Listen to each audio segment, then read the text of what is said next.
أبدأ بسم الله مستعينا راض به مدبرا معينا والحمد لله كما هدانا إلى سبيل الحق واجتبانا أحمده سبحانه وأشكره ومن مساوي عملي أستغفره وأستعينه على نيل الرضا وأستمد لطفه فيما قضى.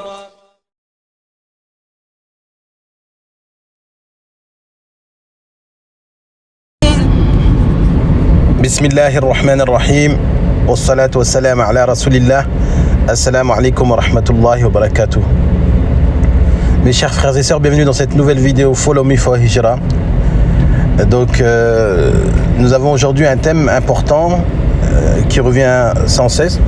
C'est la question de par quels moyens, quelle solution choisir pour la résidence aux Émirats. Il y en a beaucoup qui sont un peu perdus dans le sujet. Il y a tellement de possibilités. Comme m'a dit un frère ce matin, en fait j'ai reçu un message d'un frère.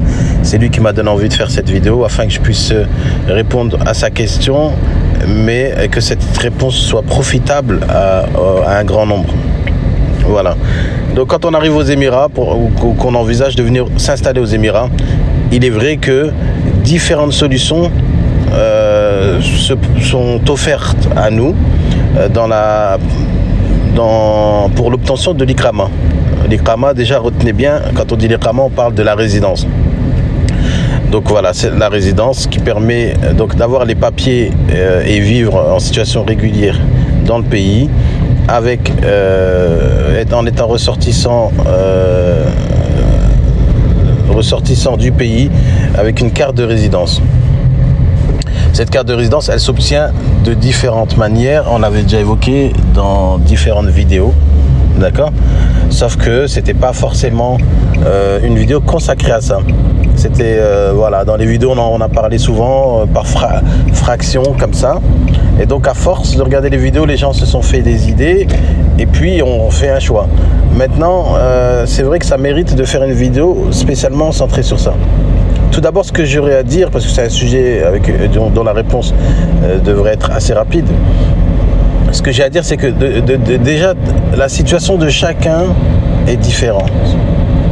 On a tous une situation différente, un background différent, c'est-à-dire un passé différent ou une formation ou une expérience différente, un profil différent.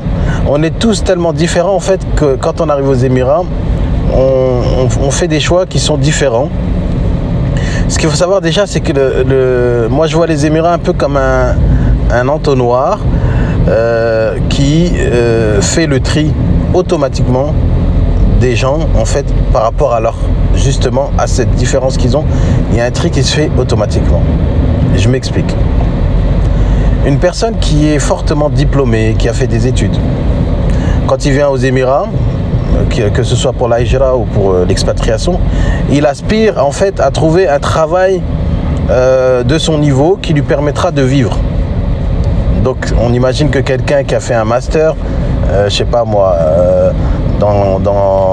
je sais pas moi, par exemple un master dans les métiers d'ingénieur, on va dire un ingénieur, eh bien il aspire à devenir ingénieur aux Émirats avec une attente par rapport au salaire et peut-être des vues sur certaines entreprises, petites ou grandes entreprises qu'il aura au préalable repérées.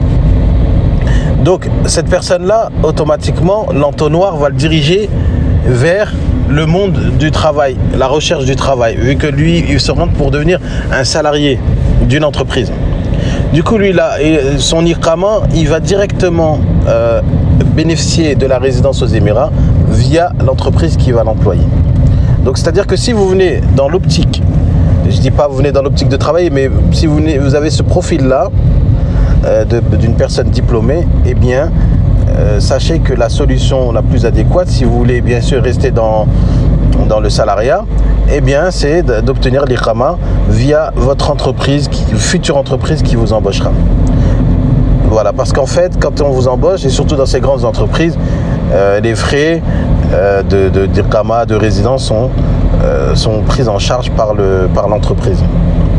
ça c'est un profil.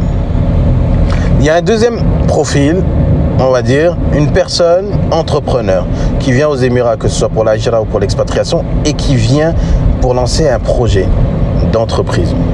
Donc lui, il a une idée fortement, une idée claire. Il dit, je vais aller aux Émirats pour faire ça.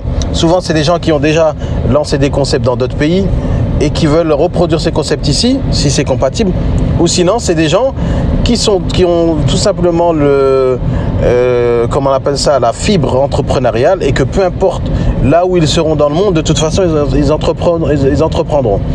Ce profil d'entrepreneur, eh bien, ils obtiendront l'iqama via une entreprise, la création d'une entreprise. Mais ici encore, on a différentes solutions possibles. Vous avez vu, en ce moment, on est en train de parler des freelance, on est en train de parler des free zones, on a aussi des entreprises en mainland, donc les entreprises qui ont pignon sur rue. On a déjà ici 3 types d'entreprises. Alors on va dire oui, mais quelle entreprise choisir? Eh bien là, l'entonnoir, le système d'entonnoir des Émirats va forcément vous orienter par rapport à votre projet. Parce qu'en fait, si j'ai un projet d'ouvrir un magasin, eh bien, ce sera cette forme d'entreprise qui sera adaptée plutôt que l'autre. Par exemple, on ne va pas rentrer dans la technicité du nom des formes d'entreprise, mais bon, par exemple, celui qui va ouvrir un magasin, je ne sais pas, quelqu'un qui me dit je vais ouvrir un supermarché, eh bien, c'est sûr qu'il ne va pas ouvrir une free zone ni une freelance. Donc, automatiquement, il va être dirigé vers une entreprise de droit local. Donc, on appelle l'entreprise en mainland. Et c'est une entreprise qui demande un kafil, et via cette entreprise, la personne peut obtenir sa résidence. Donc voilà. Et donc si une personne vient, je ne sais pas, une personne qui travaillait en freelance en France et qui travaille pour différentes sociétés, je ne sais pas, c'est un designer par exemple, ou un développeur, un web développeur, eh bien quand il arrive aux Émirats, s'il veut avoir le même train de vie, travailler pour différentes boîtes aux Émirats, c'est-à-dire pas forcément à l'étranger, donc à son compte en tant qu'auto-entrepreneur entre guillemets, eh bien la société freelance correspond bien à ce qu'il veut faire. Donc ça veut dire que là, il peut choisir. Mais il y a certains types d'activités qui nous laissent un peu le choix entre free zone et freelance. Là encore, on va rentrer dans les détails. C'est que le choix se fera aussi en entonnoir lorsque la personne, par exemple, elle dira « il me faut absolument un compte bancaire ». Donc s'il faut absolument un compte bancaire, il faut savoir qu'avec une entreprise en freelance, on ne peut pas ouvrir un compte bancaire professionnel, je parle. Et donc cette personne va être orientée directement alors vers la free zone. Et donc elle obtiendra la résidence via cette entreprise en free zone. Donc vous avez vu comment à chaque fois on est orienté vers un choix qui en réalité n'est pas notre choix, mais par rapport à la situation de notre projet professionnel. Donc, et vous savez, même en France, hein, quand on dit vous avez un projet professionnel, ils disent, pas en France, mais dans le monde des startups, ils disent crée ton projet d'abord, crée une communauté autour ou tes potentiels clients, teste ton projet, ensuite concentre-toi sur la forme d'entreprise que tu vas choisir. C'est-à-dire, ne te focalise pas sur la structure juridique parce que c'est administratif, c'est pesant, c'est fatigant et ça tue la créativité. Donc le conseil que j'aurais à donner, moi, aux gens qui viennent s'installer, que ce soit pour la hijra ou pour l'expatriation, la résidence, regardez, plutôt concentrez-vous sur votre projet de hijra ou votre projet d'expatriation et la forme d'entreprise, si vous êtes entrepreneur, ou la forme en tout cas que prendra votre iqama, eh bien de toute façon vous serez dans le système de l'entonnoir qui va vous diriger vers un choix qui sera adéquat par rapport à vos projets. Donc le centre de votre projet, votre projet est au centre de tout cela. Et c'est pour ça qu'en fait, quand vous venez, il faut vraiment se focaliser sur le projet. Ensuite, l'iqama, eh bien, c'est pas une fin en soi, mais c'est un moyen juste de rester. Et donc, peu importe le moyen, l'important c'est que ce soit bien fait et que ce soit adapté à votre projet. Par exemple, qu'est-ce qui serait par exemple quelque chose de pas adapté?